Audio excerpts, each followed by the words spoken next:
Chimps are cannibals? No, not usually. You'd be surprised how many animals eat their own kind. I guess it goes with being so high up on the food chain. Holy shit.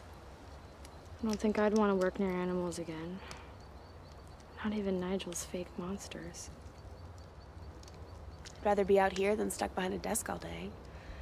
But nature definitely has its dark side.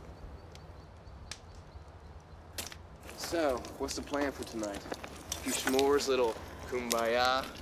You'll have to ask Nigel.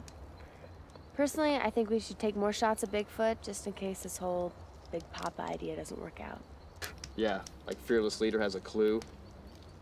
It's his show. I just sign the checks. How'd Nigel get his own show anyway? Is he some sort of expert on monsters? No, he's rich.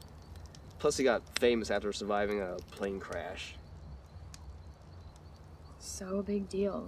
Lots of people have survived plane crashes.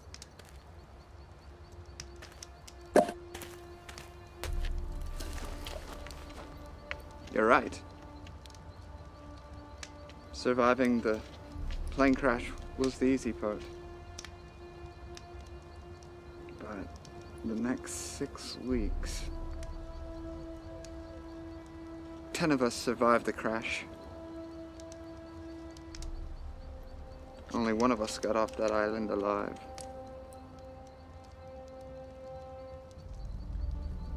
I've also seen the dark side of nature. It's got nothing on the dark side of man.